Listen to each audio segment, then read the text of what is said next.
Hello hi. सफलता अभी अपर्णा में आपका स्वागत है। मैं अपर्णा शुक्ला आप लोग का स्वागत करती हूँ। आप लोग को पता है कि हम लोगों ने टेक्सटाइल को आधे से ज़्यादा ख़त्म कर दिया है। कल संडे था, कल मैंने क्लास नहीं कराया। कल मैं किसी कारण बस बिजी हो गई थी। मैंने बताया था ग्रुप पर अपने कि मैं क्यों नहीं क्लास कराई थी। तो आज हम लोग क्या पढ़ रहे हैं? हम लोग आज पढ़ेंगे रंगाई, छपाई और वस्त्रों की परिचर्या, मतलब डाइंग एंड प्रिंटिंग हम लोग आज पढ़ेंगे। डाइंग और प्रिंटिंग कितना जीवन में ज़रूरी है सबको पता है। हम लोग का सादा सा कपड़ा, वाइट कलर का कपड़ा तो पहन के कहीं जा नहीं सकते हैं, तो इसलिए हम लोग को अपने कपड़ों को डाई करना पड़ता है, ठीक है। और कपड़ों को सिर्फ कलर करके प्लेन कलर पहन के भी नहीं, हम लोग हर कपड़ा प्लेन नहीं चल सकता। जैसे प्लेन साड़ी है तो उस पर बॉर्डर प्लेन लगाना पड़ता है, प्लेन कुर्ता सलवार है तो उस पर बॉर्डर लगाना पड़ता है, या उस पर प्रिंटिंग करनी पड़ती है, छपाई करनी पड़ती है, तभी वो देखने में सुंदर लगता है, अन्यथा वो सुंदर नहीं लगता है। बस कितना प्लेन प्लेन कोई पहनेगा। अच्छा ठीक है, इस बीच में मैं एक बात और बोल देती हूँ। मैं वीडियो बनाती हूँ, आप जो लोग 100, 150, 112, 120 जो भी लोग देखते हो वो लोग कमेंट करा करो नीचे कि जो है वीडियोस कैसी लगी। और मैंने बोला था मैं नाम लूँगी, नाम क्या लूँ? कमेंट कोई करते नहीं हो इसलिए मैं नाम नहीं लेती हूँ। लेकिन फ़िलहाल मेरी एक नम्रता जी हैं जो बहुत अच्छी हैं, जो नियमित देखती हैं और नियमित कमेंट करती हैं। और एक बाबू सिंह है, मुझे नहीं पता वो लड़की है लड़का है, लेकिन वो भी कमेंट नियमित करते हैं। तो आप लोग से प्रार्थना है कि आप लोग को अच्छा बुरा जो भी लगे आप कमेंट किया करो, और प्लीज़ लाइक करो, शेयर करो, सब्सक्राइब करो, क्योंकि इतना तो आपका नैतिक कर्तव्य बनता है कि आप लाइक करो और शेयर करो और सब्सक्राइब करो। क्योंकि इतनी मेहनत मैं करती हूँ तो उसका थोड़ा सा तो मुझे कुछ मुआवजा तो आप लोग दे सकते हो, ठीक है। चलो आगे बढ़ते हैं। तो क्या है कि जो है पहले के समय में क्या था कि हम लोग जो है पहले के समय में हम लोग ऐसा कुछ भी नहीं था कि जो है हम लोग के पास कुछ कलर करने की, कुछ किसी चीज़ की सुविधा हो। पहले के लोग जो है कीड़े पतंगे और पेड़ पालों से इसी सबसे डाई वगैरह, कलर वगैरह करते थे। लेकिन इनसे पहले भी क्या हुआ? इनसे पहले भी हुआ कि कपड़ा रंगा कैसे जाए, कपड़े को रंगीन कैसे बनाया जाए। भाई सादा कपड़ा तो नहीं पहन सकते ना, कपड़े को रंगीन बनाना तो अनिवार्य है। तो इससे से पहले ये हुआ कि कपड़े को रंगा कैसे जाए, कपड़े को सुंदर तैयार कैसे किया जाए। तो क्या हुआ कि जो है भाई शादी में जाना है तो क्या सफ़ेद कपड़े पहन के चले जाएंगे, या कोई मर गया है बेचारा, हाय हाय वहाँ मची है, हाय तो वह कोई सीना पीट के रो रहा है, कहीं कुछ कर रहा है, तो क्या हुआ हम बिल्कुल छमक छुमक बन के चले जाए एकदम लाल लाल कपड़ा पहन के? कैसा अजीब सा लगेगा। तो इसीलिए हर ओकेज़न पे, हर फंक्शन पे एक तरीके का कपड़ा तय किया गया, कि एक तरीके का कलर तय किया गया, कपड़ा नहीं कलर तय किया गया कि हमको क्या कलर पहन के चलना है। अगर कोई शोक सभा है तो अगर वाइट कपड़ा पहन के जाया जाएगा, वाइट नहीं भी पहन के जाया जाएगा तो ऐसे कपड़ा पहन के जाया जाएगा जिससे सबकी नज़र आपकी तरफ घूम के ना जाए, और ये ना वहाँ पर फील हो कि हाँ आप बिल्कुल, आपको ये पता नहीं कि आप किस जगह आए हो। उसी तरह से आप शादी में जा रहे हो तो वहाँ वाइट कपड़ा पहन के जाओगे तो लोग बोलेंगे कि जो है मतलब इतना भी नहीं दिमाग काम कर रहा था कि शादी में है, किसी की खुशी में है, किसी की ज़िंदगी बसने जा रही है, और यहाँ पर ये ऐसा कलर का कपड़ा पहन के आए जैसे लग रहा है किसी के शोक में जा रहे हैं। तो कपड़े को रंगने का तो मुख्य वजह यही था, यही है कि हम लोग नए नए जगह पर नए नए तरीके से किस फंक्शन में, किस ओकेजन में क्या पहन के जाए, ये तय करता है हमारा कपड़ा, ठीक है। फिर कपड़े का जो है जो हमारे संस्कार, हमारा जो है अस्तित्व, हमारा पहनावा, ये सब तय करता है। अब प्राचीन काल में कपड़े रंगे कैसे जाते थे? अब भैया पहनना तो है कलर कपड़ा, लेकिन अब रंगना भी तो चाहिए। अभी आज के समय में तो हमारे पास बहुत कलर है, लेकिन प्राचीन काल में ऐसे तो कोई केमिकल वेमिकल तो हमारे पास था नहीं। तो क्या हुआ प्राचीन काल में, नील से, मेहंदी से, हरसिंगार के फूल से, हरसिंगार का फूल होता है सफ़ेद रंग का फूल होता है, बिल्कुल जैसे बेला का फूल होता है उसी टाइप होता है, और उसकी जो पीछे की जो डंडी होती है वो ऑरेंज कलर की होती है, उससे कलर बनता था। अगर जिसके पास हो, जिसके घर में हो, वो देखो, उसको किसी कपड़े पे रगड़ के देखो तो ऑरेंज कलर उसमें छूटता है। मेरे यहाँ है इसलिए मुझे पता है, तो ऑरेंज कलर छूटता है उसमें। या मेहंदी है तो मेहंदी को पीस कर और अगर आप जो है कपड़े पे डाल दो, वाइट कलर के कपड़े पे, तो देखो दाग पड़ जाता है, ऑरेंज कलर का दाग पड़ जाता है। फिर कीड़े मकोड़ों से, पलाश के फूल से, इसके बाद जो है मछली से, इन सब से कलर तैयार करने की व्यवस्था की गई। प्राचीन काल में इन सब से कपड़े के कलर तैयार करने की व्यवस्था की गई। अच्छा, फिर जो है जो भारत है ना अपना अपना जो भारत है वो सबसे पहले और सबसे अग्रणी राज्य देश बना, राज्य नहीं देश बना कलर करने के लिए, कपड़े को रंगने के लिए। भारत से ही जो है पूरे देश विदेश में रंगने की प्रथा गई। ऐसा नहीं कि हमारे भारत, देखो हमारे भारत में बहुत कुछ था, ये तो इसमें कहने वाली बात नहीं है, सबको पता है बहुत कुछ था, लेकिन कुछ तो अंग्रेज आए, डच आए, पुर्तगाली आए, वो लूट के लेकर गए, और जो बचा कुचा था वो राजनीतिक पार्टी आती है और यहाँ से लूट कर लेकर चली जाती है। जाएगी कहाँ? यहाँ से लूट कर बैंक वगैरह लूटे और लेकर चले गए विदेशों में, और वहाँ पर क्या किया, वहाँ पर जाने के बाद में यहाँ पर हाय है तौबा मच गई, और इसके बाद यहाँ पर महंगाई बढ़ा दी गई। महंगाई बढ़ाने की वजह से वही चीज़ें जो है प्रयोग की जाने लगी, की जाएंगी जो कम खर्चे में ज़्यादा हो सकें, जो बेसिक अच्छी चीज़ें होंगी और महंगाई वाली होंगी उसको धीरे धीरे लोग खरीदना बंद कर देंगे। भाई महंगाई बढ़ गई तो कैसे खरीद सकते हो? आप बताओ, आपके घर में अगर 4 लोग हो, चारों लोग को अगर रेशम की साड़ी या रेशम का कुर्ता सलवार पहनना है या शेरवानी पहननी है तो क्या चारों लोग एक साथ खरीद सकते हो? अगर आप जो है तनख्वाह सिर्फ 30,000, 40,000, 50,000 तक आता है, ये तो है नहीं कि एक महीने में सिर्फ आपने कपड़ा खरीद लेना है, आपको खाना नहीं खाना, आपको सब्जी नहीं खानी, आप बच्चे की फ़ीस नहीं जमा करोगे, आप दवा नहीं करवाओगे, आप फीस नहीं, किराए का मकान जो है मकान का किराया नहीं दोगे, आप आपकी घर में और सारे सामान जो है वो नहीं लाओगे, ऐसा तो है नहीं। आपको करना तो सब कुछ है। तो जो कुछ भारत में बहुत कुछ था जो बाहर से गया और बाहर से आया, आया तो कम लेकिन गया बहुत चीज़ें, लेकिन अब वो सारी चीज़ें बदल गई हैं। ठीक है, अब रंग कितने प्रकार के होते हैं? रंग 2 प्रकार के होते हैं। कौन कौन से रंग होते हैं? एक प्राकृतिक रंग होता है, संश्लेषित रंग होता है। संश्लेषित रंग बाद में बताएंगे, पहले प्राकृतिक रंग को जान लेते हैं। प्राकृतिक रंग क्या होता है? जो प्राकृतिक रंग होता है उनको फूलों से, पत्तियों से, पेड़ पौधों से, जीव जंतु से, चींटियों से, इन सब से प्राप्त किया जाता है, इनको प्राकृतिक रंग कहते हैं। और खनिज रंग भी प्राकृतिक रंग में ही आता है।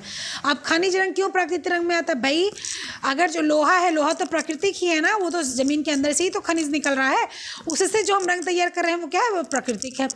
फिर जो क्रोम कलर है जो हम लोग उससे धातु से तैयार करते हैं, यानी कि हम तांबे से, पीतल से, इन सब से तैयार करते हैं, वो क्या है? वो भी प्राकृतिक रंग है। उसको भी हम लोग क्या करते हैं? उपयोग करते हैं अपने कपड़े को रंगने में। उसके बाद क्या है कि जो है हम वानस्पतिक, अब अच्छा ये हो गया खनिज रंग। अब वानस्पतिक रंग से सुनिए, वानस्पतिक रंग, प्राणिज रंग और खनिज रंग। खनिज रंग मैंने बता दिया। वानस्पतिक रंग क्या है? किसी की पत्ती से मिलना, किसी के फूल से मिलना, किसी चीज़ के तने से मिलना, किसी चीज़ के रेशे से मिलना, किसी चीज़ के मतलब जो है जड़ से मिलना, ये सारी चीज़ें वानस्पतिक रंग है। मेहंदी से आपको ऑरेंज कलर मिल सकता है, पलाश के फूल से आपको हरा भी मिल सकता है, गुलाबी भी मिल सकता है, क्रीम कलर भी मिल सकता है, मेहंदी से आपको ऑरेंज मिल सकता है, बताया मैंने। इसके बाद आपको फूलों कलियों से मिल सकता है अलग अलग रंग का। ठीक है, फिर आता है प्राणिज रंग। प्राणिज रंग क्या है? प्राणिज रंग भी कितने चीज़ से मिलता है? चींटियों से मिल जाता है। कई ढेर सारी चींटियों को पहले क्या किया जाता है? उनको पीस कर, फिर उनको गर्म पानी में उबाल कर, फिर उनको जो है छान कर उसका जो कलर होता था उससे कपड़े रंगे जाते थे। उसके बाद में कुछ कीट पतंग होते थे, कीटे जैसे होती थी। कैक्टस नाम का कीट होता है, उस कीट को क्या किया जाता है? इकट्ठा किया जाता था। इकट्ठा करने के बाद भाप के द्वारा उसको मार डाला जाता था। मारने के बाद उसको क्या किया जाता था? कूट पीस कर उसको उबाला जाता था। उबालने के बाद जो उसमें बचते थे मतलब छानने के बाद जो कलर हमको प्राप्त होता था उसमें कपड़े को डाल दिया जाता था। कपड़े को डाल के छोड़ दिया जाता था। और छोड़ने के बाद में जो है कुछ देर बाद 10 माह 15 20 25 मिनट बाद उसको निकाला जाता था। निकाल के साफ पानी से कपड़े को धुल के कलर करके और उसको सूखने के लिए फैला दिया जाता था। ये कीट से मिलता था। उसके बाद एक मछली होती थी जिसको मछली से भी ये कलर प्राप्त होता था। मछली से भी कलर प्राप्त होता था। वो मछली क्या थी? वो मछली थी आपकी, वो बिल्कुल उसके समुद्र के अंदर रहती है। वो मछली भूमध्य सागर में मिलने वाली मछली है जिससे बैंगनी रंग प्राप्त होता है। तो क्या होता था? उस मछली को निकाला जाता था। निकालने के बाद में उसको क्या कहते थे? तो कूटा पीसा जाता था और इसके बाद फिर उसको भी सेम प्रोसीजर में पकाया सकाया जाता था। उसके बाद में उसको छान कर फिर उसको फेंक दिया जाता था जो उसका मटेरियल रहता था। और इसके बाद जो है कपड़े को उसमें भिगा दिया जाता था। कपड़े को भिगाने के बाद जो 10-15 मिनट रखा जाता था। रखने के बाद में कपड़े को निकाल कर कपड़े को साफ पानी से खंगरा कर और उसके बाद सुखा दिया जाता था। इससे भी प्राप्त होता था कलर। लेकिन अब आप सोचो, इन सबसे कलर तो प्राप्त हो गया, लेकिन नुकसान जीव का कितना हो रहा है? है। आप भूमध्य सागर से मछली निकाल के लाए, मछली निकालने के बाद वो मछली को आपने व्यवस्थित किया, उसके बाद पीसा कूटा, इसके बाद उसे उस पर कपड़ा कलर किया, तो वो जीव समाप्ति की जगह पे आने लगा नहीं, समाप्ति के उस पर कगार पे आ रहा है कि नहीं। जितने कपड़े आज हम पहन रहे हैं, हम एक हफ्ते में कम से कम 4 सेट कपड़े पहनते हैं, और 4 सेट कपड़े अगर मुझे मछली से मिल जाए कलर किया हुआ, अगर मुझे कैक्टस उससे मिल जाए, पतंगे से मिल जाए, मुझे चींटियों से मिल जाए, तो आप बताओ क्या वो चींटियाँ, क्या वो पतंगे, क्या वो मछली जिंदा रहेंगी? नहीं रहेंगी ना। उसके लिए क्या करना पड़ा, उसके लिए उसको बंद करना पड़ा कि नहीं भैया अब बस करो, अब मारना इनको बंद करो, और बहुत हो गया, अब ये मर जाएंगे तो क्या होगा, संतुलन बिगड़ जाएगा। अरे आप देखो संतुलन कैसे बिगड़ता है। कोरोना वायरस के लिए अब वो तो ठीक है वायरस फैलाता, लेकिन प्राकृतिक संतुलन भी होता है। कोरोना वायरस फैलने का कारण प्राकृतिक संतुलन भी था। भाई आदमी इतना मतलब हद हो गई है बेवकूफ़ी की कि अगर उसको जो है आपके यहाँ अगर आधे किलोमीटर पर जो है दुकान है, तो आप मोटरसाइकिल से जाते हो, आप कार से जाते हो, इतना ही हो तो आप साइकिल से चले जाओ, आप पैदल चले जाओ, लेकिन ऐसा नहीं होता है। आपको अगर 4 मंजिलें चढ़ना हो तो आप लिफ्ट का यूज़ करते हो। तो ये सारी चीज़ें क्या हैं, ये सारी चीज़ें हमारी प्रकृति को नुकसान ही तो पहुंचाती हैं। ऐसा तो है नहीं इन सारी चीज़ों से मुझे लाभ होता है। तो क्या होता है कि सब कुछ इतनी डिसबैलेंस हो जाती है कि उसको बैलेंस करने के लिए अगर हम नहीं सोचते, प्रकृति सोचती है। तो उसी तरह से जब हम मछली मार रहे हैं, जब हम कीड़ा मार रहे हैं, जब चींटी मार रहे हैं, तो बेचारे जब सब मर जाएंगे तो क्या होगा, वो रेड क्रॉस बुक में आ जाएंगे, डाटा बुक में आ जाएंगे। रेड क्रॉस डाटा बुक आपको पता होगा, नहीं पता है तो मैं बता देती हूँ यहीं पर कि ये ऐसी किताब होती है, रेड क्रॉस बुक ऐसी किताब होती है जिसमें उन जीवों का चर्चा होता है जो विलुप्त हो चुके हैं या विलुप्त होने पे कगार पे। जैसे डोडो पक्षी हो गया, अभी आपको देखने को नहीं मिलता है। डायनासोर हो गया, अभी आपको तो बस सुनने को कहानी में मिलती है। तो ऐसी सब चीज़ें उस डाटा बुक में, रेड डाटा बुक में हैं। तो उस स्थिति में आने की वजह से इसके लिए बहुत घबराहट हो गई कि नहीं भैया अब इसको बंद करो, अब इसको छोड़ो, हम दूसरी चीज़ लेके आते हैं। और दूसरी चीज़ में क्या आता है, दूसरी चीज़ में केमिकल आती है। केमिकल फिर भी ठीक है भाई, जीव जंतु को मारने से अच्छा केमिकल यूज़ कर लो। हाँ, ऐसे केमिकल यूज़ करो जो शरीर पर नुकसान ना पहुँचाएं। और कोशिश भी यही की जाती है, ऐसा नहीं है, कोशिश भी यही की जाती है कि केमिकल वही प्रयोग किए जाए जिससे शरीर को नुकसान ना हो। और होता भी ऐसा है, वरना अगर सारे केमिकल्स नुकसान करें तो जो है जो लोग कपड़े पहनते हैं वो लोग बीमार ही रहें। ठीक है, चलो आगे बढ़ते हैं। आगे खनिज रंग मैंने पहले बता दिया। अब हम क्या करेंगे, हम बढ़ेंगे किस पर बढ़ेंगे, हम बढ़ेंगे प्राकृतिक रंग। प्राकृतिक रंग भी बता दिया, लेकिन फिर भी जान लो प्राकृतिक रंग के 2 वर्ण होते हैं, एक होता है रंजक, एक होता है वर्णक। रंजक क्या होता है और वर्णक क्या होता है। संश्लेषित रंगों के प्रकार। अब मैं रंजक और वर्णक आपको बता देती हूँ क्या होता है, नहीं तो कन्फ्यूज़न नहीं रहना कि रंजक और वर्णक क्या होता है। ये देखो, रंजक जो होता है उसको डाई बोलते हैं या घुलनशील पदार्थ होता है। अभी ध्यान से सुन लो रंजक और वर्णक आप लोग कि क्या होता है। रंजक एक घुलनशील पदार्थ होता है या रासायनिक प्रक्रिया, ताप आदि की सहायता से रेशों में प्रवेश करता है। रंजक के रेशों के प्रति सादृश्यता होना आवश्यक है, मतलब कि रंजक का जो रेशा होता है उसमें ऐसी चीज़ें होनी जरूरी है जिससे उस पर रंग जा सके। समान रासायनिक रेशों से बने हुए वस्त्र सदृश रंग के हों ये ग्रहण करते हैं उसी, मतलब ऐसे रंग हो जो नॉर्मल हो, अच्छे हो, उसी को ग्रहण करते हैं। जो रेशे शोधक नहीं होते, मतलब जो सोख नहीं सकते, उन्हें रंजक में पहले से भिगो दिया जाता है। जो रेशे ऐसे होते हैं जो सोखने में टाइम लगते हैं, उनको रंजक में बहुत पहले ही भिगा दिया जाता है। विभिन्न प्रकार के रंजकों के प्रयोग, विभिन्न प्रकार के रंजकों का प्रकाश धोने आदि के प्रति विभिन्न प्रतिक्रियाएं करता है। जैसे कुछ रंग ऐसे होते, रंजक ऐसे होते, डाइज ऐसी होती हैं जो धोने के बाद में थोड़ी प्रतिक्रिया अलग कर, जैसे कुछ रंग होते हैं धोने के बाद में हल्के हो जाते हैं, कुछ रंग गाढ़े हो जाते हैं, कुछ रंग कलर चेंज कर देते हैं, ऐसा होता है। ये महंगे होते हैं, वर्णक की अपेक्षा रंजक महंगे होते हैं। रंग को घोलकर वस्त्रों में रंगाया जाता है। रंग फीके अथवा कच्चे भी हो सकते हैं अगर वस्त्र को ठीक प्रकार से रंगा ना गया हो। अगर उनको नमक के थ्रू या किसी जो केमिकल होते हैं उनके थ्रू अगर इनको मजबूत ना किया गया हो तो ये क्या होते हैं, छूट जाते हैं। अभी वर्णक सुन लीजिए। या घुलनशील और अघुलनशील और अपारदर्शी पदार्थ होते हैं। मतलब ये घुलते भी नहीं हैं और ये मोटे दाने के होते हैं, मोटे पदार्थ होते हैं, पारदर्शी नहीं होते हैं तथा रासायनिक प्रक्रिया से वस्त्र आत्मसात नहीं होते। इन पर रासायनिक प्रक्रिया भी की जाती है तो भी ये वस्त्र में एकदम से मिल नहीं जाते, मतलब ये खो नहीं जाते हैं। जैसे दूध पानी खो जाता है ना, उस हिसाब से नहीं मिलते हैं। यह यांत्रिक प्रक्रिया द्वारा राल की सहायता से वस्त्र की सतह पर रहता है। एक रॉल पदार्थ होता है, मैंने आपको पहले भी बताया था, जो हींग में मिलाया जाता है, उसकी सहायता से ये वस्त्र की सतह पर रहता है। विभिन्न वर्णकों पर धूप और पसीने आदि के रंग नष्ट करने वाली क्षमताएं प्रक्रियाएं होती हैं। विभिन्न प्रकार के वर्णक क्रमशः प्रकाश धोने आदि के विभिन्न प्रतिक्रियाएं नहीं करते। जैसे ये वर्णक जो है, अगर मान लो लाल रंग आप लगा दिए तो लाल रंग के ही रहेंगे। ये नहीं कि कभी कभी धूप लग गया तो ये लाल से थोड़ा सा ऑरेंजी हो जाएंगे, ऐसा नहीं होता है इसमें, ठीक है। ये सस्ते होते हैं। वर्णक को कच्ची सामग्री स्पिरेटर के छिद्रों से गुजारने के पूर्व ही मिश्रित कर दिया जाता है। आपको पता है ना रेयान को कैसे बनाया जाता है, नायलॉन को कैसे बनाया जाता है, तो उसी टाइम जब जो है वर्णक डाले जाते हैं तो उसी टाइम डाल दिए जाते हैं जब स्पिरेटर में वो जो नलका होता है, जो टैप होता है, उसके जो छेद होते हैं उससे निकालने के पहले ही इसको कलर कर दिया जाता है। रंग पक्के रहते हैं, सरलता से उपयोग किए जा सकते हैं। अब जब उस पर डाल दिया गया और फिर स्प्रिंटर से निकाला गया तो रंग पक्के हो गए, इसको आराम से प्रयोग किया जाता है। इसीलिए देखो नायलॉन वगैरह के, पॉलिस्टर वगैरह के रंग नहीं उतरते हैं, ठीक है। अब हम लोग कहाँ आ जाएंगे, अब हम लोग आएंगे किस पर, हाँ ठीक है। अब हम लोग रंजक और वर्णक हो गया, ये मैंने बता दिया। अब संश्लेषित रंगों के प्रकार। संश्लेषित रंग कौन कौन से होते हैं? अम्लीय रंग, 3 प्रकार होते हैं संश्लेषित रंग के। अम्लीय रंग, क्षारीय रंग और उदासीन रंग।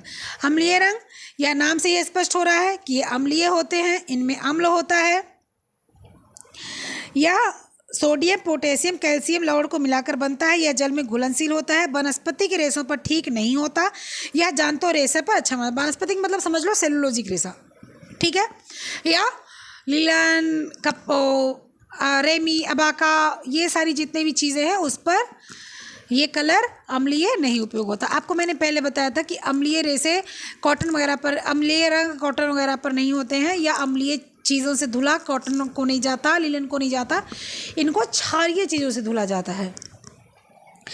ये अम्लीय किस पर आते हैं? अम्लीय ऊन और रेशम को इस पर उपयोग किया जा सकता है, उनसे ये वस्त्र नुकसान नहीं पहुंचता है, ठीक है। सभी रंगों में सबसे पहले क्षारीय रंग का आविष्कार हुआ।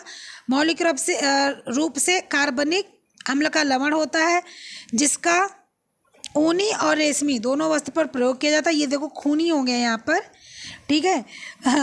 कभी कभी ना मुझे ही अकेले सब कुछ करना होता है तो मैं थोड़ा सा गड़बड़ हो जाता है। ये ओहो बहुत मोटा है, ये तो थोड़ा पतला कर लूँ, ठीक है। पहले मैं इसको मिटा लेती हूँ, नहीं तो ये पूरा ढक ही लेगा। ये खूनी हो गया ना, ये जो खूनी हो गया ना, ये यहाँ पर आप क्या करोगे, यहाँ पर आप करोगे ऊनी, ठीक है, यहाँ पर ऊनी करोगे। चलो, ऊनी और रेशमी दोनों वस्त्र पर प्रयोग किया जा सकता है, साथ ही सेलुलोजिक रेशे पर भी इसका प्रयोग किया जा सकता है। इससे रंग पक्का और चमकदार आकर्षक लगता है, ठीक है। फिर क्या आएगा? फिर आएगा कि क्षारीय रंगों से वस्त्र रंगने की विधि। क्षारीय रंगों से वस्त्र कैसे रंगा जाता है? पहले हल्के गर्म पानी में टैनिक अम्ल के तनु घोल को मिलाकर, तनु मतलब आप समझते हो, तनु मतलब होता है एसिडिक नेचर वाले जो कलर होते हैं उनको तनु घोल में मिलाकर। तनु मतलब क्या हो गया कि एल्कलाइन, मतलब कि जो एल्कलाइन रेशा होता है उनको तनु किसको बोलते हैं? तनु बोलते हैं एल्कलाइन रेशे को, जो होता है डाइल्यूट फॉर्म का जो होता है रेशा, मतलब कि घोलक मिल जाए ऐसा चीज़ को जो है तनु घोल में मिलाकर रखा जाता है। इस घोल में 5 से 10 मिनट तक वस्त्र को भिगा कर रखा जाता है। फिर डाइल्यूट टैनिक अम्ल जो होते हैं, तनु मैं इसलिए नहीं बोल रही हूँ कि कन्फ्यूजन हो जाएगा समझने में, इसलिए मैं डाइल्यूट बोल रही हूँ, घोल के हिसाब से। डाइल्यूट मतलब समझा जाता है ना, घोल जाए, जिसमें जो घोल जाए। डाइल्यूट टैनिक अम्ल में वस्त्र को भिगेने की प्रक्रिया बंधक कहलाती है। बंधक मतलब समझते हैं टाई एंड डाई। टैनिक अम्ल रंग एवं वस्त्रों के बीच बंधक का काम करता है, मतलब एक दूसरे को जोड़ने का काम करता है। रंग को वस्त्र से चिपका कर रखता है, मतलब रंग वस्त्र पर चढ़ जाता है और उतरता जल्दी नहीं है। बंधक पक्का हो जाता है, ये वस्त्र की चमक को बढ़ा देता है।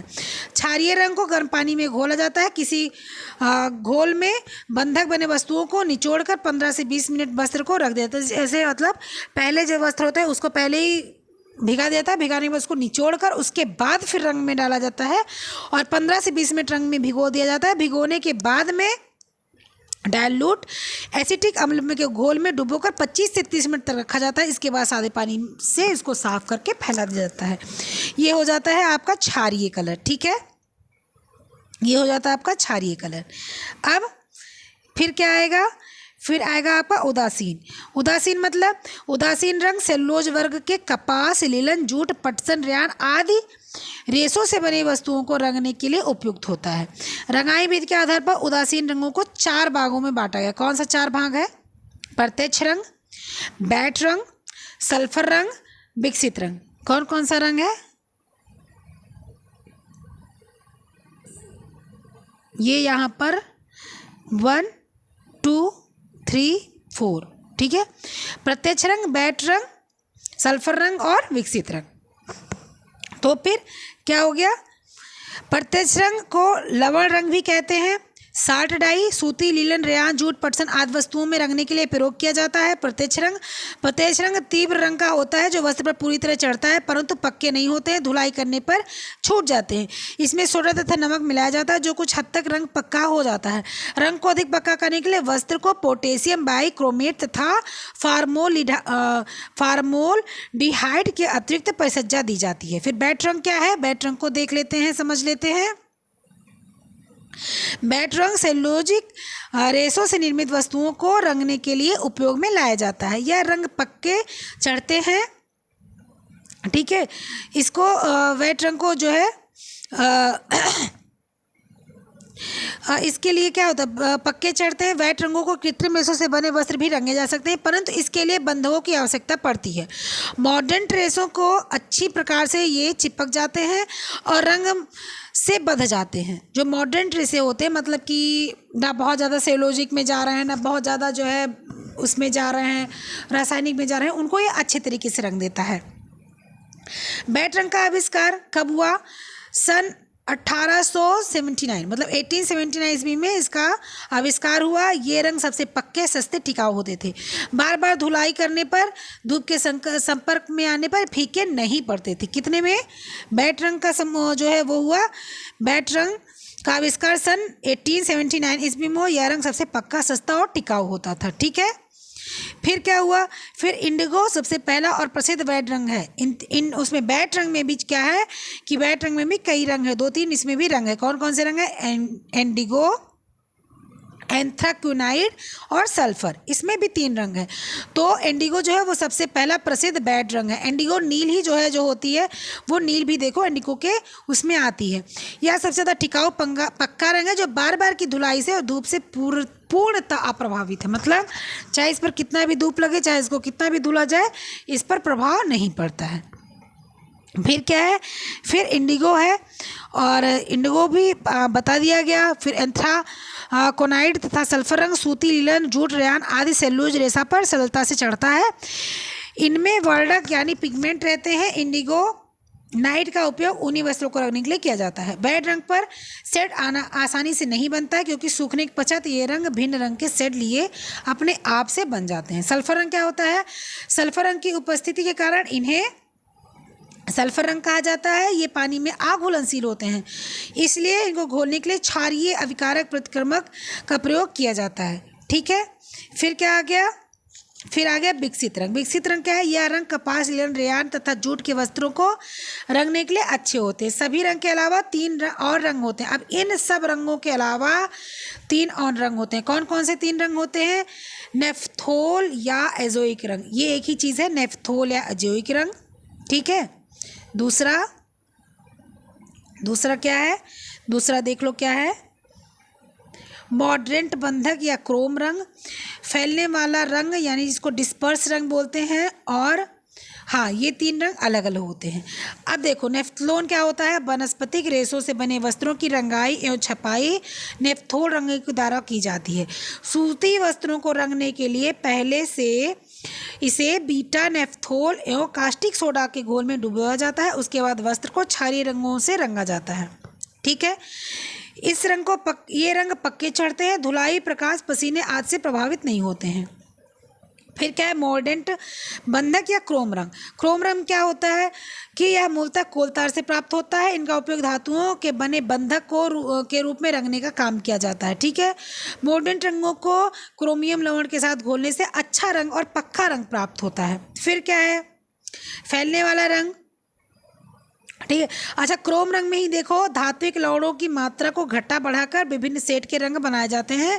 रंग के पक्केपन की जांच पराबैंगनी किरणों से की जाती है। ठीक है, रंग पक्का है कि नहीं पक्का है, इस पर पराबैंगनी किरण डालकर पता लगाया जाता है। ठीक, फिर क्या है, फैलने वाला रंग। फैलने वाला रंग क्या बोलते हैं, डिस्पर्स रंग। डिस्पर्स रंग का मतलब क्या होता है, फैलने वाले रंग को एसीटेट रंग भी कहा जाता है। सर्वप्रथम फैलने वाले रंग का उपयोग एसीटेट वस्त्रों को रंगने के लिए किया जाता है। इसका उपयोग लगभग सभी प्रकार के कृत्रिम वस्तुओं को रंगने के लिए किया जाता है। ठीक है, फैलने वाले रंग के रंग अति सूक्ष्म कण के होते हैं। ये जल में घुलनशील होते हैं तथा घोलने के उपरांत जल में प्रसारित हो जाते हैं, यानी कि एक दूसरे में पूरे रंग में पानी में फैल जाते हैं।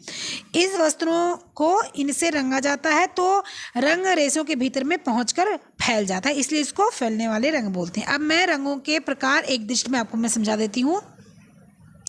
रंग के प्रकार क्या होते हैं, अम्लीय और क्षारीय, ये मैं आपको बता देती हूँ। ठीक है, मैं इसलिए ये सारी फ़ोटोज़ आपको दिखा रही हूँ कि आप लोग को बिल्कुल से कहीं भी समस्या ना आए, ये ना सोचो कि मैं क्या होता है क्या नहीं। देखो रंग रेसे जिन पर रंगे जाते हैं विशेषताएं। अम्लीय रंग ऊनी, रेशम, नायलॉन, एक्रिलिन आदि पर रंगे जाते हैं। सबसे बढ़िया और अच्छा रंग ऊनी वस्त्रों पर चढ़ता है। पक्के और चमकदार होते हैं, धूप से प्रभावित होते हैं, मतलब कि धूप अगर लगती है तो ये डल हो जाते हैं, धुलाई से मतलब धुलाई में इसमें कोई असर नहीं होता, धुलाई से कोई असर नहीं होता, धुलाई से ये वैसे बने रहते हैं। फिर क्षारीय है, क्षारीय ऊनी, रेशम, नायलॉन, जूट, पटसन पर उपयोग किए जाते हैं। रंग चमकदार होते हैं, कुछ पक्के रंग होते हैं तो कुछ कच्चे भी होते हैं, यानी कुछ धुलने पर निकल भी जाते हैं। धूप, धुलाई, पसीना, ब्लीच से फीके पड़ जाते हैं, इसलिए इस पर इन सब का प्रयोग कम करना चाहिए। ठीक है, उदासीन रंग क्या होता है, उदासीन यानी उदासीन रंग के कितने प्रकार होते हैं, प्रत्यक्ष, सल्फर और जो है तो उदासीन क्या हो गया, सूती, लिनन, रेयान, जूट, पटसन, ये उदासीन रंग है। इनकी धुलाई की दृष्टि से ज़्यादा पक्के नहीं होते हैं, सुंदर, चटक और तीव्र रंग वस्त्र पर चढ़ते हैं। ठीक है, फिर सल्फर रंग क्या, ये प्रत्यक्ष रंग हो गया। और सल्फर रंग क्या होगा, सल्फर सूती, लिनन, रेयान आदि प्रकार के कृत्रिम रेशे होते हैं, उन पर चढ़ाए जाते हैं। ये महंगे होते हैं, जल में अघुलनशील होते हैं, घोलने के लिए क्षारीय अवकारक प्रतिक्रमों की आवश्यकता होती है। पसीना, धूप, प्रकाश, ब्लीच, धुलाई को अप्रभावित होता है। ठीक है, रंग पक्का चढ़ता है, क्षारीय माध्यम से रंगे जाते हैं। मंद मंद चढ़ते, मतलब धीरे धीरे चढ़ता है ये रंग, ऐसे नहीं अचानक से चढ़ जाएगा। ठीक है, फिर उसके बाद क्या है, नेक्स्ट है बैट रंग। बैट रंग क्या होता है, सूती, linen, rayon, jute, nylon, polyester और एक्रिलिक पर चढ़ता है। पक्का और चमकदार होता है, बंधकों की सहायता से रंगा जाता है। लगातार प्रयोग में लाने वाले वस्त्रों के लिए सबसे उपयुक्त रंग होता है, मतलब ये बार बार उतरता नहीं है, इसलिए इसको उपयोग किया जा सकता है। विकसित रंग क्या होता है, विकसित रंग होता है डेवलप्ड डाई, सूती, लिनन, रेयान और कृत्रिम रेशे पर चढ़ाया जाता है। महंगा होता है, रंग पक्का चढ़ता है। पक्कापन लाने के लिए कई प्रक्रियाएं करनी पड़ती हैं। विशिष्ट रासायनिक प्रक्रियाओं द्वारा रंग को पक्का किया जाता है। अतिरिक्त परिसज्जा की आवश्यकता इसमें हो जाती है, पड़ जाती है। फिर इसके बाद क्या होता है, नेफ्थोल रंग। नेफ्थोल नायलॉन, पॉलिस्टर, एसीटेट, सूती, रेयान आदि में रंगा जाता है। विभिन्न शेड से उपलब्ध कराया जाता है। रंग बहुत पक्के होते हैं। डिस्चार्ज प्रिंटिंग के बाद में के साथ इसको उपयोग किया जाता है। ठीक है, मोर्डेंट भी बता दिया, सूती, ऊनी, एक्रिलिक, सिल्क आदि इसमें जो है कलर किए जाते हैं, पक्के होते हैं और ये बिल्कुल बढ़िया सेट के चढ़ते हैं। ठीक है, मैंने सब आप लोग को बता दिया, अब कोई चीज़ इसमें रह नहीं गई है। ठीक है, अब क्या आएगा, अब रंगों द्वारा परिसज्जा आएगी। रंगों द्वारा परिसज्जा हम लोग पढ़ते हैं। आगे चलते हैं, चलें आगे बढ़ें, चलो आगे बढ़ते हैं। ठीक है, अब हम लोग आ जाएंगे पेज नंबर, हाँ पेज नंबर 16 पढ़ लिया, अब 17 पढ़ेंगे। हाँ ठीक है, रंगों द्वारा वस्त्रों की परिसज्जा और रंगाई। देखो वीडियो लंबी होती है, वीडियो को आप जो है सुना करो पूरा, क्योंकि ये सारी चीज़ें ना मैं एक वीडियो में दे रही हूँ, क्योंकि देखो मैं किस तरह से चिल्ला चिल्ला के बोलती हूँ। आपको कहीं भी जाओगे तो कम से कम 2-3 वीडियो आपको मिलेगी ही मिलेगी, नहीं तो आप देख लो जाकर, सारी चीज़ें यही मिलेंगी, लेकिन 2 से 3 वीडियोज़ मिलेंगी। लेकिन मैं एक वीडियोज़ में आपको दे रही हूँ, आपका टाइम बचा रही हूँ, इसलिए पूरा सुनने की आदत डालो, ठीक है। चलो फिर क्या है, रंगों के द्वारा परिचय। रंगाई की विभिन्न अवस्थाएं। रंगाई की कौन सी विभिन्न अवस्थाएं होती है? एक होती है रंगाई यानी डाइंग, दूसरी होती है छपाई, ठीक है। रंगाई की विभिन्न अवस्थाएं। रंगाई की 3 अवस्थाएं हैं, टाप रंगाई, डॉप रंगाई और स्टॉक रंगाई, ठीक है। धागे की रंगाई जो होती है, तैयार वस्त्र की रंगाई के निम्न प्रकार हैं, ठीक है। रंगाई कितनी प्रकार की होती है? टॉप, डॉप और स्टॉक, 3 प्रकार की रंगाई होती है, ठीक है। विभिन्न रेसों में विभिन्न प्रकार से रंगाई की जाती है, ठीक है। इसमें तो मैंने सब बता दिया कि किस तरह से रेसा रंगा जाता है, किस तरह से सूत रंगा जाता है, किसी चीज़ को रेसे पे रंग दिया जाता है, किसी चीज़ को जब धागा नहीं बना रहता, जब स्पिनिटर से नहीं निकलता तभी रंग दिया जाता है, किसी चीज़ को जो है जब जो है रेसा तैयार हो जाता है तब रंगा जाता है, किसी को धागा रंगा जाता है, किसी को कपड़ा रंगा जाता है। तो ये सारी चीज़ें रंगाई की होती हैं, ठीक है। रंगाई वस्त्र को गीला करना, जो है वस्त्र को गीला करके भी रंगाई होती है। रंग अम्ल, क्षार आदि घोल में डुबाकर रंगाई होती है। रंग को की अतिरिक्त कणों को हटाकर रंगाई की जाती है। रंग पक्का किया जाता है। ये सारी चीज़ें रंगाई की होती हैं। रंगाई के कितने प्रकार होते हैं? रंगाई के होते हैं 3 प्रकार। 3 प्रकार होते हैं, टॉप डाई, डॉप डाई, स्टॉक डाई, ठीक है। अब आपको कुछ मैं बताती हूँ। जो रंगाई होती है, वस्त्र निर्माण प्रक्रिया को, रेसे को सबसे सरलतम इकाई होती है। इन्हें वस्त्रों का निर्माण होता है। ये कच्चे माल होते हैं, इन्हें रॉ स्टॉक भी कहते हैं। कच्चे माल को क्या बोलते हैं? इनको हम बोलते हैं रॉ स्टॉक, ठीक है। इसको रॉ स्टॉक भी बोलते हैं, नोट कर लीजिएगा। रॉ स्टॉक, किसको रॉ स्टॉक बोलते हैं? रॉ स्टॉक बोलते हैं कच्चे रंगों की रंगाई को। मैं ये क्वेश्चन डालूंगी जरूर रॉ स्टॉक वाला, फिर आप लोग कंफ्यूज मत होना। कच्ची अवस्था में इन रेशों को रंग दिया जाता है। रंग को गहराई से प्रवेश हो जाता है। रंग के स्थान जो होते हैं वह समान रूप से चढ़ जाता है, पक्का और टिकाई होता है। सूती, लिनन, ऊन, रेशम, जूट आदि रेशों पर कच्ची अवस्था में रंगा जाता है, ठीक है। अब टॉप रंगाई क्या होती है? टॉप रंगाई को देखो। टॉप रंगाई जो होती है वो फटाफट देखते चलो, बहुत टाइम नहीं है वरना वीडियो बहुत लंबी हो जाती है। तो टॉप रंगाई वस्टेड ऊनी रेशों के पे रंगी जाती है। ऊनी रेशों को कंघी की पसत में रस्सी के समान बांटकर चरखी पर लपेट दिया जाता है और चरखियों को रंग के घोल में डुबोकर रंगा जाता है, ठीक है। डॉप रंगाई क्या होती है? डॉप रंगाई द्वारा कृत्रिम रेसे रंगे जाते हैं। डॉप रंगाई द्वारा कृत्रिम रेसे रंगे जाते हैं। कई रसायनों को मिलाकर घोल तैयार किया जाता है। इन घोलों को स्पिनेटर के छिद्रों से गुजारा जाता है और उसको घोल में रंग दिया जाता है। इसके बाद ही स्पिनेटर छिद्रों से, बोला ना कि मैंने बोला जो डॉप रंगाई होती है उसको जब स्पिनेटर से धागा निकाला जाता है उसके पहले ही रंग दिया जाता है, ठीक है। फिर स्टॉक रंगाई क्या होती है? स्टॉक रंगाई पर पक्के रंग के द्वारा पक्के रंग चढ़ाया जाता है। स्टॉक रंगाई जो होती है, ये स्टॉक रंगाई जो होती है इस पर क्या होता है? स्टॉक रंगाई रेशों के बड़े बड़े टैंकों में डाला जाता है उच्च तापमान पर और रेशों को रंगों के साथ क्रिया कराकर निकाला जाता है। फिर उसको पंप की सहायता से रेशों के अंदर प्रवेश कराया जाता है। तो ये क्या होगा? ये होगा स्टॉक रंगाई। अब धागों की रंगाई के प्रकार समझ लो। धागों की रंगाई के प्रकार कितने होते हैं? जिंग रंगाई, क्रॉस रंगाई, बांध कर रंगना यानी बंदेज, टाई एंड डाई, रील रंगाई, ठीक है। रील जो होता है सिलाई वगैरह होती है, वैसे भी कलर वलर होता है वो होता है। चलो ठीक है, धागों की रंगाई समझ लेते हैं। रेशों की रंगाई किस तरह से की जाती है? इन लच्छियों को छड़ के ऊपर लटका दिया जाता है जिस पर लच्छियाँ चढ़ी होती हैं। रंग के टैंक में इस प्रकार से फिट किया जाता है कि ये बराबर घूमती रहती हैं और छड़ के साथ धागों की लच्छियों में भी रंग लगता रहता है, ठीक है। जैसे धागे ऐंठन, बुनाई, कढ़ाई, वस्त्र की रचना में सघनता इत्यादि होती है, उसी प्रकार से इसको भी रंगा जाता है। कई बार धागे को रंगने के लिए लच्छियाँ न बनाकर एक पैकेज बना लिया जाता है। वास्तव में पैकेज एक छड़ पर लिपटा हुआ सूत होता है। इस पैकेज के रंग को घोल में डुबो कर रख दिया जाता है। छड़ के अंदर छिद्र होता है, इस छिद्र से होकर रंग बाहर एवं भीतर प्रवेश कर जाता है। ठीक है, फिर धागे के वस्त्र की रंगाई देख लो। अगर रेशों और धागों की रंगाई नहीं हो पाती तो वस्त्र सुंदर और आकर्षक मनोहारी बनना मुश्किल हो जाता। वस्त्र रंगना सरल होता है। ठीक है, रेशों और धागों के माध्यम से वस्त्र रंगना सरल होता है, लेकिन जो रेशों और धागों में रंग दिया जाता है वो मजबूत होता है। रेशों धागों की लच्छियों के रंगने में अपेक्षाकृत कम खर्चा होता है। वस्त्र अगर जो रंगा जाता है। वस्त्र की रंगाई फैशन के अनुरूप की जाती है। भाई वस्त्र की रंगाई आप फैशन के अनुरूप कर सकते हो, कहीं हल्का कहीं गाढ़ा कहीं कुछ भी। रेशों की रंगाई ऐसी नहीं हो सकती है। ठीक है, मौसम के अनुकूल रंगा जाता है, मांगने वाले के अनुकूल रंगा जाता है। तैयार वस्त्र को रंगने में कम समय और शक्ति कम लगती है। ठीक है, लेकिन वस्त्र रंगने के उपरोक्त फायदे और नुकसान दोनों हैं। ठीक है, जो रेशे होते हैं उनमें रंग छूटता नहीं, वस्त्रों में रंग छूटता है। ठीक है, तैयार वस्त्र की रंगाई उतनी पक्की नहीं होती, पहले बता दिया। रेशों के भीतर गहराई तक नहीं पहुंच पाता है, इसलिए वो छूट जाता है। धागे की ऐंठन बुनाई की सघनता की वजह से इसमें ऊपरी रंग रहता है, इसलिए उतर जाता है। बार बार धुलाई से, धूप के पड़ने से रंग फीका पड़ जाता है। ठीक है, ये मैंने आपको बता दिया क्या बता दिया, तैयार वस्त्र की रंगाई। अब क्या आएगा, अब आएगा जिंग रंगाई। ठीक है, जिंग रंगाई का मतलब क्या होता है।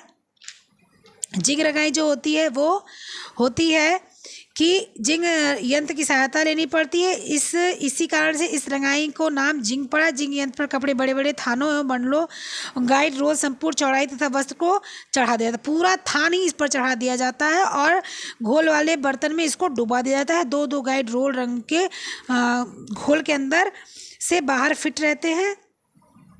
रंग जो होते हैं वो घोल का एक बड़े बर्तन से भरा होता है। दो दो गाइड रोल रंग के घोल के अंदर और बाहर फिट रहता है। इन्हीं रोलों पर वस्त्र फैला दिया जाता है। इन रोलों के माध्यम से वस्त्रों को रंगा जाता है। 20 से 25 मिनट के अंतराल पर बार बार डुबोया जाता है, जिससे कि वांछित गहराई और रंग चढ़ जाता है। क्रॉस रंगाई क्या होती है। क्रॉस रंगाई होती है कॉट्स, ऊल, टेरीकॉट, सेलुलोज और एसीटेट रेशों पर बने वस्त्रों पर यह की जाती है। ठीक है, इसमें क्या किया जाता है, इसमें रंग जो होता है, घोल जो होता है, उसको रेशों को उसमें डुबाया जाता है। इसके बाद अलग अलग शेड्स आ जाते हैं। कभी ऐसा भी होता है कि रेशों को रंग पकड़ लेता है जबकि दूसरा रेशा रंगहीन रह जाता है। तो इसलिए ये क्या होता है, ये क्रॉस रंगाई को बोलता है। ये बहुत देखने में सुंदर मनोहारी लगता है। बांध कर बंधे, सबको पता है, टाई एंड डाई, बांध कर रंगा जाता है। ये तो किसी को नहीं बताना है। ठीक है, कपड़े को बांध दो फिर डाल दो, जहाँ बंधा रहेगा वहाँ रंग नहीं चढ़ेगा, जहाँ नहीं बंधा रहेगा वहाँ रंग चढ़ेगा। फिर रील रंगाई क्या होती है, रील रंगाई देख लो। रील रंगाई पुरानी और प्रचलित विधि है। इस विधि में पहले वस्त्रों को दोनों सिरों को सील कर दिया जाता है। इसके पश्चात रील में डालकर रील के माध्यम से रील को माध्यम की तरह बनाकर घोल में बार बार डाला जाता है। जैसे कि आप समझ लो कि आपकी रोटी है, आपने दाल कटोरी में भर के रखी है, रोटी ले ली है, रोटी को मोड़ लिया और बार बार रोटी को दाल में डालो और निकालो, इसको रील छपाई कहते हैं। ठीक है, इसमें क्या होता है, इसमें रंग घोल में डुबोने से एक समान रंग पृथक वर्ग के रेशे पर चढ़ जाते हैं, मतलब अलग अलग रेशे पर एक समान के रेशे रंग चढ़ जाते हैं। ठीक है, अब नेक्स्ट क्या आता है, नेक्स्ट आ जाएगा हमारा इसके आगे। क्या आ जाएगा इसके आगे संयुक्त रंगाई। संयुक्त रंगाई क्या होती है, आपको पता है। मैं बहुत जल्दी कर रही हूँ, नहीं तो बहुत लंबी वीडियो जाती है। मैं बोल बोल के थक गई हूँ लेकिन फिर भी मैं फटाफट जल्दी कर रही हूँ। फिर ठीक है, संयुक्त रंगाई क्या होती है, विभिन्न वर्ग के रेशों से बने वस्त्रों को अगर एक समान ही रंग में रंगना हो तो संयुक्त रंगाई विधि का उपयोग किया जाता है। ठीक है, जिसका सभी रेशों पर एक समान प्रभाव पड़ता है। अतः रंग के घोल में उन्हीं रंजकों को नियंत्रित मात्राओं से मिलाया जाता है जिनका इन रेशों के साथ गहरा सादृश्य हो, मतलब गहरा मेल हो। वस्त्र को इन्हीं रंग में घोल में डुबोने से एक समान पृथक रंग वर्ग रेशों पर चढ़ते हैं और समान रंग के वस्त्र का निर्माण होता है, परंतु यह कार्य केवल कुशल प्रशिक्षित कारीगर कर सकता है। निरंतर मशीन द्वारा रंगाई क्या होती है, निरंतर मशीन द्वारा रंगाई जो होती है वो मशीनों द्वारा की जाती है। इसमें क्या पूछने वाली बात है, मैं आपको फ़ोटो दिखाती हूँ। शायद लगा के रखा है, मुझे याद नहीं मैंने लगा के रखा है नहीं, लेकिन अगर लगा के रखा है तो मैं आपको दिखा देती हूँ। ठीक है, मैं शायद लगा के रखी हूँ, क्योंकि क्या है ना कि मैं बहुत सी फ़ोटोज़ लगाई हूँ तो उसमें थोड़ा सा ये है क्या, नहीं, ये तो रंगों की प्राप्ति है। देखो ये मैंने लगा रखा था रंगों की प्राप्ति, मैं मुंह से बोल के समझाती तो नहीं। देखो प्राकृतिक रंग क्या होता है, वानस्पतिक, प्राणिज, खनिज, मेथी, केसर, पलाश, प्रजात, हल्दी, हरे बहेड़ा, आंवला, कत्था, नील, जामुन, कीकर, ये वानस्पतिक। प्राणिज क्या हो गया, केकटी, कोकनियल, कैरेमिस। खनिज क्या हो गया, लौह चूर्ण, संश्लेषित, प्रत्यक्ष, अम्लीय, क्षारीय, वैट, सल्फर, मार्डेंट, नेप्थान। ठीक है, ये सारे रंग हो गए। ठीक है, फिर क्या है, फिर मैंने पढ़ा दिया है, अब हम लोग आगे चलते हैं। ठीक है, तो अब हम लोग आगे चलेंगे कहाँ पर, पेज नंबर 19 पर। ठीक है, अब यहीं पर तो है हम लोग, उच्च ताप विधि वाली रंगाई। ठीक है, उच्च ताप विधि वाली रंगाई।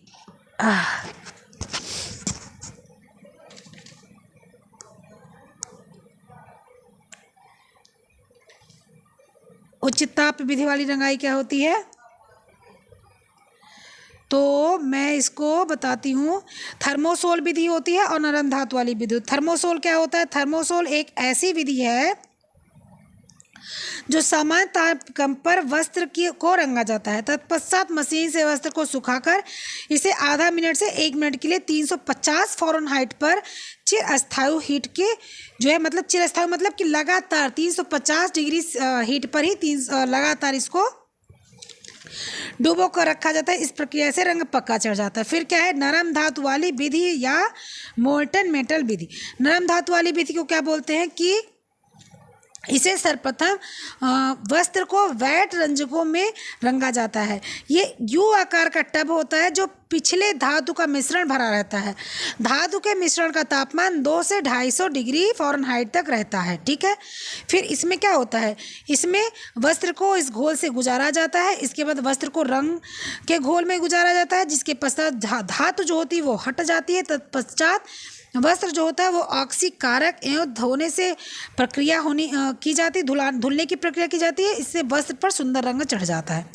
ठीक है, ये हो गए डाई। अब छपाई देख लो और सुन लो फटाफट से, टाइम नहीं है बहुत ज़्यादा इसलिए। ठीक है, छपाई क्या होती है, छपाई प्रक्रिया जो होती है वो बुने हुए वस्त्रों की परिसज्जा की जाती है। ठीक है, छपाई प्रक्रिया जो होती है बुने हुए वस्त्रों की परिसज्जा की जाती है। जब वस्त्र को रंग में डुबोकर रंग दिया जाता है, रंग सूख जाते हैं, फिर उन पर आकृति दी जाती है ताकि वो वस्त्र और सुंदर लगे और अच्छे लगे, इसलिए उनको आकृति दी जाती है। आप जो कपड़े पहने होंगे उस पर छपाई हुई होगी, डिजाइन कुछ ना कुछ बना होगा, बॉर्डर लगा होगा, छपाई हुई होगी, लेस लगा होगा, कुछ ना कुछ आप जो पहने होंगे वो लगा होगा। छपाई के द्वारा वस्त्र सजाने का क्या क्या है, कलाकारों द्वारा नमूने बनाए जाते हैं, आकर्षक डिजाइन का चुनाव किया जाता है, चुने हुए डिजाइन का सैंपल तैयार किया जाता है, सैंपल में रंग संयोजन भरा जाता है, सैंपल को बड़ा किया जाता है, बड़े नमूने और जिंक प्लेट पर खुदाई की जाती है। ठीक है, अच्छा छपाई प्रक्रिया जो होती है ना उसके बारे में कुछ हम लोग जान लेते हैं। जानने का क्या मतलब है, छपाई प्रक्रिया ठप्पे से भी की जाती है और रोलरों से भी की जाती है। जो ठप्पा होता है इस पर भी करीब आधी इंच से 1 इंच तक का नमूना छपा होता है, और जो रोलर होते हैं इस पर भी आधी इंच से 1 इंच का नमूना छपा होता है। क्या होता है कि जो है इसी में जो है रंग भर जाता है, और जब कपड़े पे आता है तो कपड़े पे वो रंग लग जाता है, और फिर नेक्स्ट दूसरा छपाई। हाथ से छपाई में ज़्यादा टाइम लगता है, मशीन से छपाई में ज़्यादा टाइम नहीं लगता है। ठीक है, ये तो सबको पता है। ठीक है, तो क्या होता है, जिंक प्लेट से डिजाइन को रोलरों पर पेंटोग्राफी से उतारा जाता है। अलग अलग रंगों के लिए अलग अलग रोलर ऊपर नमूना अंकित किया जाता है। रंग का अर्थ कलर पेस्ट तैयार करना होता है। रंग मतलब क्या होता है, ऐसे नहीं है कि जैसे पैर में लगाने वाला रंग नहीं है, वो वाला रंग नहीं, या होली खेलने वाला रंग नहीं है। ये ऐसा रंग है जैसे आप पकौड़ी बनाते हो ना, तो पकौड़ी का घोल कैसा होता है, पकौड़ी का घोल गाढ़ा होता है। मतलब उसको आलू डुबो, लौकी डुबो, बैगन डुबो, कुछ भी डुबो, तो बिल्कुल से जब आप निकालो तो वो लपेट के निकले और आपको ऑयल में जाए।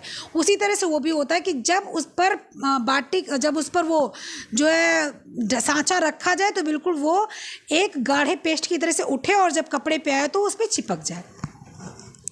ठीक है, तो अतिरिक्त रंग को धोकर अथवा किसी भी द्वारा निकाल दिया जाता है। भाई कपड़े के ऊपर है, भाई कोई कपड़ा ऐसा होता है जो रंग छोड़ता है, रंग एब्जॉर्ब करता है, तो उसको ड्राई क्लीनिंग वगैरह से निकाला जाएगा। जो कपड़ा जो है ऐसे होता है, क्या नाम है, पॉलिस्टर वगैरह, वो सूखने पर धुल दिया जाता है। ठीक, छपाई के उपरांत रंग को सुखाना और भाप देकर पकड़ना। जब छपाई हो जाती है उसके बाद रंग को सुखाकर भाप देकर पक्का कर दिया जाता है। छपाई की विधियाँ क्या क्या होती है, मैं भी छपाई की विधियाँ आप लोग को बताती हूँ चित्र के माध्यम से, ठीक है। उसके पहले जो है बाटिक छपाई के मैंने चरण आपको बता दिए हैं।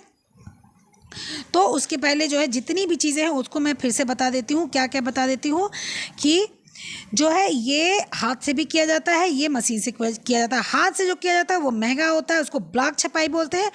मशीन से जो किया जाता है उसको रोलर बोलते हैं, रोलर छपाई बोला जाता है, ठीक है।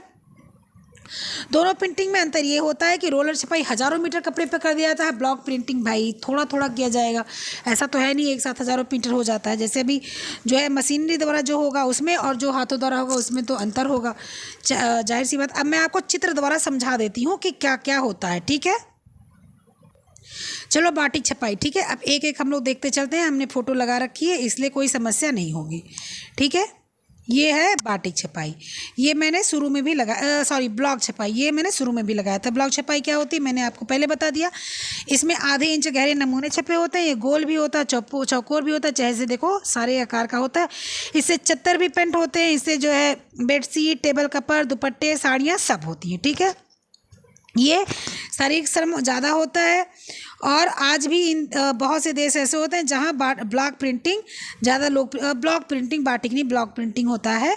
और जहाँ श्रम सस्ते होते हैं वहाँ पर इसका उपयोग किया है। श्रम सस्ते मतलब कि जहाँ आदमी बेचारा गरीब होता है और इसको जो है सस्ता में करके जो है उपयोग करके बनाकर देता है लोगों को, ठीक है। ये ब्लॉक जो होता है वो शीशम की लकड़ी का उपयोग किया जाता है, ज़्यादातर सागौन और शीशम की लकड़ी, क्योंकि ये लकड़ियों में क्या होता है कि ये लकड़ियाँ सड़ती गलती नहीं है और पानी भी ज़्यादा नहीं सोखती हैं, ठीक है। ब्लॉक प्रिंटिंग की छपाई महंगी पड़ती है क्योंकि हाथ से की जाती है। भाई जो चीज़ हाथ से की जाएगी वो महंगी पड़ेगी। इन्हें लोग शौक से अपने घर पे रखते हैं, मतलब बेडशीट वगैरह बहुत शौक से रखा जाता है। साड़ी वगैरह तो बहुत मोटी लगती है इसमें, लेकिन बेडशीट वगैरह बहुत सुंदर लगती है, शौक से इसको बिछाया जाता है। जैसे किसी ओकेजन पर, दीपावली पर, होली पर ऐसे बिछाया जाता है। ब्लॉक प्रिंटिंग का ये काम होता है, ठीक है। अब क्या आता है, अब डुप्लेक्स आता है, ठीक है। हम आप लोग को जल्दी जल्दी दिखाते चलेंगे, आप लोग परेशान नहीं होना। क्या है, ये है डुप्लेक्स। डुप्लेक्स का क्या मतलब होता है, डुप्लेक्स का मतलब होता है द्विपक्षीय डिजाइन। द्विपक्षीय डिजाइन का मतलब होता है दोनों तरफ से छपी होती है। इस विधि को दोनों ओर से छपाई की जाती है, एक ही समान दोनों तरफ होता है। ये दोनों तरफ से देखने में आपको पता नहीं चलेगा कैसा होता है, ये बहुत ही सुंदर लगता है। खासकर ये कॉटन की साड़ी को देखो तो मतलब दोनों तरफ से उस पर छपता नहीं है, लेकिन फिर भी पता जैसे चलता है उसी तरह से ये भी होता है। ये रोलरों के मध्य में इस कपड़े को रखा जाता है और दो रोलरों के मध्य में जब रखा जाता है तो दोनों रोलर पर जो होता है वो एक ही तरह का नमूना छपा होता है और एक छपते हुए चला जाता है। फिर क्या आता है, फिर आता है ब्लॉच प्रिंटिंग, ठीक है। फिर आता है ये है ब्लॉच प्रिंटिंग। अब ब्लॉच प्रिंटिंग का क्या मतलब, इस पिक्चर को आप ध्यान से देखना। ब्लॉच प्रिंटिंग को, ब्लॉच प्रिंटिंग क्या होता है, नमूना और पृष्ठभूमि साथ ही छपता है। देखो पृष्ठभूमि क्या है, पृष्ठभूमि में देखो इसमें तिरछे तिरछे फूल बने हुए हैं। पृष्ठभूमि में क्या है, देखो यहाँ पर ऐसे ऐसे ऐसे फूल बने हुए हैं और जो है ये देखो ये नमूना बना हुआ है, ये नमूना बना हुआ है। तो इसके पृष्ठभूमि ये वाले पृष्ठभूमि जो बने हुए हैं, ये वाले पृष्ठभूमि जो बने हुए हैं और ये जो नमूना बना हुआ है ये साथ ही चलते हैं, ठीक है। फिर क्या आएगा, फिर आएगा आपका रोलर छपाई। फिर क्या आएगा, फिर आएगा रोलर छपाई। ये है आपका रोलर छपाई। रोलर छपाई में क्या होता है, इस विधि से जो है रोलर के माध्यम से इसको किया जाता है। देखो कैसे है, ये साड़ी है, ये सूट है, किसी चीज़ का कपड़ा है जो प्रिंट हो रहा है, ये मशीन पर कैसे चल रहा है, तो इसी को रोलर छपाई बोलते हैं। इस पर जो रोलर होता है उस पर पेंट लगा होता है, प्रिंटिंग वाला कलर चढ़ता जाता है और कपड़े पर लगता जाता है, ठीक है। ये 1785 ईस्वी में इसका जो है आविष्कार हुआ। सर्वप्रथम थॉमस वेल्स ने फ्रांस में आयोजित एक वर्कशॉप में विभिन्न रोलर्स और डिजाइन अंकित करके छपाई की थी। तब से ये रोलर छपाई आ गई। वास्तव में रोलर छपाई, ब्लॉक छपाई या ठप्पा छपाई का ही एक मशीनी रूप है, यानी कि इस पर भी मशीन की उसके ठप्पे की तरह से काम किया जाता है। इस विधि में एक लोहे की बेलन होती है, मैंने पहले बता दिया, जो चारों ओर पहले एक कंबल फिर एक मोटा चादर बिछा दिया जाता है, जिससे कि कंबल और चादर इसलिए बिछा दिया जाता है ताकि कि जो है जो कपड़े कलर हो वो एक्स्ट्रा उस कपड़े पर लगने के बाद किसी और जगह लगने हो तो उस पर लगे, ठीक है। फिर दूसरा बेलन तांबे का होता है, जो बेलनों की संख्या और रंगों की संख्या पर निर्भर करता है, ठीक है। बहुरंगी होता है। ये किस तरह होता है बता दें, वस्त्रों को लोरों के मध्य से गुजारा जाता है, ठीक। उभरे हुए होते हैं। इसमें भी आधे इंच से 1 इंच तक का ही उसमें वो होता है, जगह होती है, ठीक है। फिर आएंगे क्या हम लोग, फिर आएंगे स्क्रीन छपाई। स्क्रीन छपाई देख लो कैसे हो रही है। स्क्रीन छपाई क्या होती है, इस विधि से छपाई जो होती है वो स्क्रीन छपाई होती है। विशेष प्रकार से लकड़ी का फ्रेम होता है और उस पर नायलॉन के कपड़े को खींचकर तान दिया जाता है तथा खड़िया किससे नमूने अंकित के, खड़िया मिट्टी से नमूने इस पर अंकित कर दिए जाते हैं और इसको अवरोधक छपाई की तरह से होता है। इसमें जहाँ छपाई नहीं करनी है वहाँ मोम या जो है रेजिन वगैरह लगा दिया जाता है और इस बाद कलर उस पर डाल दिया जाता है। फिर जहाँ पर कलर नहीं करना है वहाँ पर जब मोम लग जाएगा, फिर जब उतारा जाएगा और मोम छुड़ा दिया जाएगा, रेजिन छुड़ा दी जाएगी, तो क्या होगा, कलर उस पर चढ़ जाएगा और डिजाइन बन जाएगी। नेक्स्ट क्या आएगा, नेक्स्ट आएगा आपका फ्लॉक छपाई। फ्लॉक छपाई क्या होता है देख लो। फ्लॉक छपाई में क्या होता है, ये सूती ऊनी रेशों में अधिकतर किया जाता है। फ्लॉक छपाई सबसे पहले वस्त्र पर रेजिन पदार्थ लगा दिया जाता है। रेजिन मतलब चिपकने वाला। इसके तुरंत बाद ही छोटे रंगीन रेसे उस पर दबाकर चिपका दिए जाते हैं, ठीक है। फिर वस्त्रों को रेजिन की छपाई की जाती है। इसके बाद छोटे छोटे रंगीन रेसों को इलेक्ट्रोलाइसिस प्रक्रिया के द्वारा सटा दिया जाता है। देखो कैसे इस पर है, देख रहे हो ना कितना खूबसूरत है। अभी इसको क्या किया जाए, देखो यहाँ पर ये, अब इसको जो चिपका दिया गया इन रेसों को, अब ये रेसे डिजाइन बन गए। देखो ये रेसे डिजाइन बन गए, इसको क्या बोलते हैं, फ्लॉक बोलते हैं। अब स्प्रे देख लो। स्प्रे तो सबको फिलहाल समझ में आ ही रहा होगा, देखो फिर भी मैंने लगा रखा है। स्प्रे क्या है कि एक कपड़ा है, उस कपड़े को क्या किया जाता है, तान दिया जाता है। तान देने के बाद में एक मशीन होती है स्प्रे वाली, उससे स्प्रे किया जाता है। देखो इसका 2 तरीका होता है, एक मोम और रेजिन वगैरह लगा दिया जाता है जहाँ पर डिजाइन नहीं, जहाँ पर रंग नहीं चढ़ाना होता है, इसके बाद पूरे पर स्प्रे कर दिया था। तो एक तो ये तरीका है। दूसरा तरीका क्या है कि जो है एक पतली मशीन आती है स्प्रे की, उससे स्प्रे किया जाता है, जो मैंने लगा रखा है। और जो मैं दूसरा वाला भी है उसको भी मैं अभी दिखा देती हूँ, ठीक है। तो ये स्प्रे होता है, ये हाथ से भी किया जाता है और ये मशीन से भी किया जाता है, ठीक है। लेकिन हाथ से जो होता है वो जो है ज़्यादा महंगा होता है, मशीन वाला उतना महंगा हाथ के मुकाबले नहीं होता है। इसको भाप के द्वारा रंग को पक्का और चमकदार बनाया जाता है। ये देखने में बहुत ही सुंदर लगता है। मैं दूसरा वाला भी दिखा देती हूँ। जैसे मान लो ये है, ये मतलब ये तो ऐसे मतलब क्या बोलते हैं, अवरोधक छपाई टाइप है, लेकिन फिर मैं इसलिए इसको दिखा रही हूँ। जैसे मान लो ये है, अब ये है तो इस पर मैंने ये कागज़ रख दिया, पूरे कपड़े पर ये पेपर रख दिया। और पेपर रखने के बाद में क्या हुआ कि जब मैंने इस पर ये पेपर जो ये वाला पेपर मैंने कपड़े पर रख दिया, तो यहाँ सब कलर लग गया और यहाँ सब कलर नहीं लगा था, ठीक है। तो देखो यहाँ सब सफ़ेद हो गया, यहाँ सब जो है जहाँ कलर लगा वहाँ सब सफ़ेद हो गया, जहाँ कलर नहीं लगा वहाँ सब नीला, जहाँ कलर नहीं लगा था वहाँ सफ़ेद हो गया, जहाँ कलर लगा था वहाँ नीला हो गया। तो ये इस तरह से भी स्प्रे कलर होता है। ये मशीनी द्वारा भी होता है, हाथ से भी होता है, ब्रश के द्वारा भी होता है, ठीक है। अभी इसके बाद क्या है, इसके बाद स्टेंसिल से छपाई। स्टेंसिल छपाई यही है, देख लो स्टेंसिल छपाई क्या है। मैं इसको साफ कर देती हूँ तभी आप लोग देखोगे। ये स्टेंसिल छपाई है। स्टेंसिल छपाई देख लो क्या है। ये स्टेंसिल छपाई में क्या होता है कि एक आप स्टेंसिल रख देते हो, एक नमूना रख देते हो, उसके बाद उस पर आप पूरा कलर डाल देते हो। तो जो है जहाँ पर आपका नमूना रहेगा वहाँ पर कलर नहीं चढ़ेगा, जहाँ नमूना नहीं रहेगा वहाँ कलर चढ़ जाएगा। अब डिस्चार्ज छपाई देख लो। डिस्चार्ज छपाई भी मैं दिखा देती हूँ आप लोगों को। ये है कौन सा छपाई, हाँ ये भी अवरोधक, मतलब ये भी अवरोधक छपाई ही है, डिस्चार्ज छपाई नहीं है। डिस्चार्ज छपाई क्या होता है, इस छपाई में सबसे पहले तैयार किया गया पीस ड्राइंग भी द्वारा रंगा जाता, हाँ डिस्चार्ज छपाई ही है ये। इसके पश्चात नमूने वाले स्थान पर ब्लीच के द्वारा रंग, नहीं ये डिस्चार्ज छपाई नहीं। डिस्चार्ज छपाई सॉरी मैंने लगाया नहीं, शायद मैं उस पर PDF में डाल दूंगी मैं उसको। डिस्चार्ज छपाई क्या होती है, पहले रंग दिया जाता है, उसके बाद जो है मशीन से उस रंग को खींच लिया जाता है। तो कुछ रंग उस पर रह जाते हैं, कुछ रंग खींच उठते हैं, रंग हल्के हो जाते हैं, उसको डिस्चार्ज छपाई बोलते हैं, ठीक है। अब अवरोधक छपाई, बस वही अवरोधक छपाई, सेम चीज़ जो मैंने अवरोधक छपाई आपको बताई थी, ठीक है। अवरोधक छपाई में क्या होता है, मोम लगाया जाता है और इसके बाद में रेजिन वगैरह लगाया जाता है, तो वो अवरोधक छपाई होता है। मेरे ख्याल से अब हो गया अवरोधक छपाई का ख़त्म, ठीक है। अब मैं कुछ चीज़ें ऐसे ही आपको जो है एक नज़र में बताते चलती हूँ जल्दी से, ठीक है, कि एक नज़र में आप लोग को मैं क्या पता चलती हूँ। और अवरोधक छपाई हो गया। बाटिक छपाई सुन लो। बाटिक छपाई कला अत्यंत पुरानी और प्राचीन काल से ही ये चली आ रही है। ये आकर्षक और सुंदर होती है। या जो है क्या होता है, ये महंगा होता है। बाटिक छपाई वस्त्र पर नमूने अंकित कर लिए जाते हैं, उसके बाद भाग को सफ़ेद, जिस भाग को रंगना होता है ये है बाटिक छपाई। मैंने आपको बता रखा था, ये है बाटिक छपाई, इसको बोलते हैं बाटिक छपाई। और इसको जहाँ रंगना होता है वहाँ पर कपड़े वहाँ पर नहीं रखा जाता, और जहाँ पर रंगना होता है वहाँ पर रख दिया जाता है। ठीक है, ये बाटिक छपाई होती है। फिर बाटिक छपाई रंग तैयार करने का क्या तरीका होता है? बाटिक छपाई में बेस रंग होता है, फिर बंधक और साल्ट मिला दिया जाता है, जिससे कि बाटिक छपाई का कलर तैयार हो जाता है, जो मजबूत होता है, अच्छा होता है। ठीक है, रंग पक्के करने के लिए क्या किया जाता है? रेशों को रासायनिक संरचना और संगठन द्वारा तैयार किया जाता है, जिससे रंग पक्के हो जाते हैं।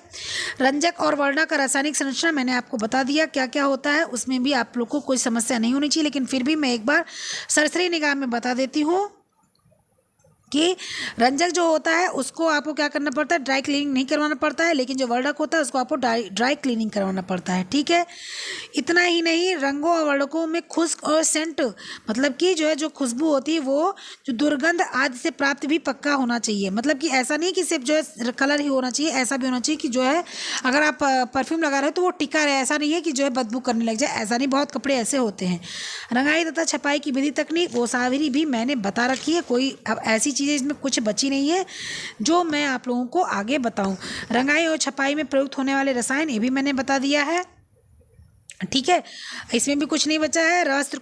वस्त्र के रंग को पक्का करने के लिए भी मैंने आपको बता दिया है।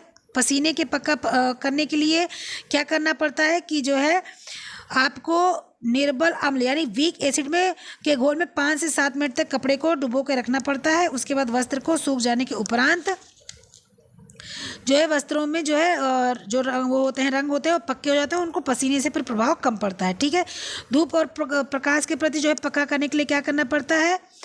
वस्त्र को जो है एक छोटे छोटे टुकड़ों की अपारदर्शी कागज से ढककर 20 से 25 दिन तक धूप में रखना पड़ता है। उसके बाद में वस्त्र का मिलान मूल वस्त्र से कर दिया जाता है।